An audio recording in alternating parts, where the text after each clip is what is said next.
Famous বিজ্ঞাপন ছিল, 7 তলা মল পুরোটাই শাড়ি। তৃণমূল আসার পর সেটা একটু মডিফাইড হয়েছে, 7 তলা মল পুরোটাই চুরি। আপনি তৃণমূলের কাছে গিয়ে বিভিন্ন ধরনের চোর পাবেন। আমরা যখন যাই মহিলারা দোকানে জামা কিনতে, শাড়ি কিনতে, আমরা বলি যে এই ডিজাইনে একটু অন্য কালার দেখান, অথবা এই কালারে একটু অন্য ডিজাইন দেখান। তৃণমূলকেও আপনি বলতে পারবেন। আপনি তৃণমূলকে বলেন, আচ্ছা আমাকে একটা ভালো মহিলা চোর দেখান তো, উনি বলবেন এই যে কাকলি ঘোষদস্তিদার, চশমা পরে হাত পেতে টাকা নিচ্ছিল। আপনি বললেন না না না না, মহিলা হবে না, আমাকে একটু গোল গাল, একটু নাদুস নুদুস চোর দেখান। বলবো ওই যে পার্থ চট্টোপাধ্যায় বান্ধবীর খাটের তলায় 150 কোটি টাকা রেখেছিল, দেখুন ভাল লাগছে না? আপনি বললেন না না না, আমাকে একটু পাতলা, রোগা পাতলা চোর যদি দেখাতে পারেন। বলবে রোগা পাতলা তো একজনই আছে, ওই যে ববি হাকিম, স্যান্ডো গেঞ্জি পরে ঘুষ নিচ্ছিল, বডি টডি দেখতে পাবেন, দেখবেন রোগা পাতলা লোক। আপনি বললেন না, এসব রোগা পাতলা মোটা এসব আমার পছন্দ না, আমাকে একটা অলস চোর দেখান। তখন তৃণমূল সঙ্গে সঙ্গে বলবে এই যে দেখুন মদন মিত্র, ঘুষ খাওয়ার সময় উঠেও বসতে পারেননি, অর্ধেক শুয়ে শুয়ে হাত পেতে টাকা নিচ্ছিলেন। আপনি বললেন যে না, এই চোরগুলো একটাও আমার পছন্দ না, আমাকে একটা শিক্ষিত সহবতযুক্ত চোর দেখান। তৃণমূল বলবে ওই যে অধ্যাপক সৌগত রায় টাকা নিয়ে ঘুষ নেওয়ার পর থ্যাংক ইউ বলে হাত জোড় পর্যন্ত করেছিলেন, আসুন দেখে যান। আপনার মনে হলো না, এটার একটা ডিজাইনও পছন্দ হচ্ছে না, একটা কালারও পছন্দ হচ্ছে না, কিছু ভালো জিনিস দেখান, বড় জিনিস দেখান। দেখবেন আপনি যখন দোকানে গিয়ে বলবেন যে আপনার কিছু পছন্দ হচ্ছে না, তখন যে আপনাকে শাড়ি দেখাচ্ছে সে বলবে দাঁড়ান, একটা স্পেশাল জিনিস আমি আপনার জন্য নিয়ে আসছি, বলে সে একটু পিছনে যায়, কোথাও একটা জমিয়ে রাখা কোনো একটা গোপন জায়গা থেকে সে কিছু বার করে আনে।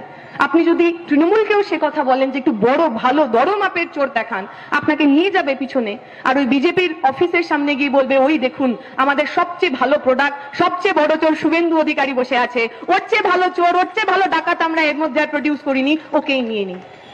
চোর ডাকাত দুর্নীতিবাজদের সরকার, এরা আমার মাথার উপর বসে রয়েছে, এরা কি বাঁচাবে আমাকে? এরা আমার আপনার ভবিষ্যতের কথা কি বলছিল গণতন্ত্র? এই এলাকার যিনি এমপি, সংসদ, 15 বছরের সংসদ, আমি এলাকার ভোটার, সাধারণ মানুষ, আমি 15 বছরে তিনি কি কাজ করেছেন চোখে দেখতে পাইনি। আমি ভাবলাম একটা কাজ করি, পার্লামেন্টের রিপোর্ট হয়, আপনি কতগুলো ডিবেটে পার্টিসিপেট করেছেন, আপনি কি কি বলেছেন তার রিপোর্ট অনলাইনে পাওয়া যায়, আপনি আমি যে কেউ আমরা দেখতে পারি। আমি সেখানে গিয়ে দেখলাম গত 15 বছরে আমার এলাকার এমপি, 15 বছরের এমপি, 3 বারের এমপি, তিনি একটাও প্রাইভেট বিল পেশ করেননি।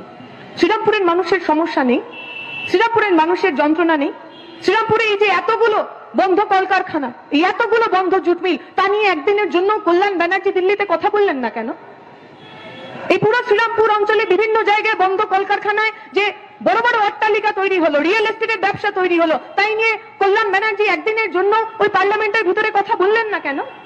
আমরা তো পলিসি নিয়ে এসেছিলাম পশ্চিমবঙ্গের বামপন্থীরা, বন্ধ কলকারখানার জমিতে কলকারখানাই হতে হবে, তাকে রিয়েল এস্টেটের হাতে বেচে দেওয়া যাবে না, তাতে মল, তাতে ফ্ল্যাট তৈরি করা যাবে না। কলকারখানা যদি বন্ধ হয়, কলকারখানার জমিতে নতুন কলকারখানা চাই। শুনেছেন কখনো আপনার তৃণমূল নেতাদের একবারের জন্য এই কথা বলতে?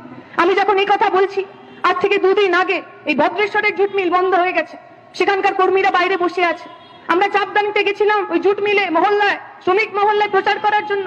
একটি তৃণমূলের ছেলে, সেই তৃণমূলের ছেলেটি ভিতরে এসেছে, এসে সে নানা ক্ষোভ প্রকাশ করছে, বলছে আমরা তৃণমূল করি কিন্তু আমরা মজুরি ঠিকঠাক পাই না, আমাদের এক ডিপার্টমেন্ট থেকে অন্য ডিপার্টমেন্টে পাঠিয়ে দেয়, গেট বাহারি বলে ওদের একটা শব্দ আছে, হঠাৎ করে বলা হলো আজকের পর থেকে তুমি গেটের ভিতরে আর ঢুকবে না, কাজ পাচ্ছে না, আমার নেতারা কিচ্ছু করে না, তাই আমি আপনাদের কাছে এসেছি। আমি বিশ্বাস করি বহু মানুষ যারা তৃণমূল সাপোর্ট করেন, বহু মানুষ যারা বিজেপিকে সমর্থন করে, তারাও বুঝছেন তার জীবন জীবিকার লড়াই, তার বেঁচে থাকার লড়াইতে তৃণমূল অথবা বিজেপি কেউ আপনার সঙ্গে নেই। তাই আসুন, যে মানুষ আমার কথা শুনতে পাচ্ছেন প্রত্যেকের কাছে আমার অনুরোধ, আপনি এর আগে কাকে ভোট দিয়েছেন তা নিয়ে আমি এতটুকু আমার মনের মধ্যে কোনো আগ্রহ নেই। আপনি এতদিন কোন রাজনৈতিক দল করতেন তা নিয়ে আমি এতটুকু আগ্রহী নই। কিন্তু 2024-এর নির্বাচনে আপনার কাছে একটা সুযোগ আছে। যে লোকগুলো, যে রাজনৈতিক দলগুলো আপনার ভবিষ্যৎ বিক্রি করছে, ধর্মের নামে, জাতের নামে ভেঙে টুকরো টুকরো করে দেওয়ার চেষ্টা করছে আপনাদের, তাদের বদলে দিন, চুপচাপ ভোট দিন, শান্তিতে ভোট দিন, নিজের ভোট নিজে দিন এবং এই সমাজ বদল, এই দেশ বদলের লড়াইয়ে আমাদের সঙ্গে সামিল হন।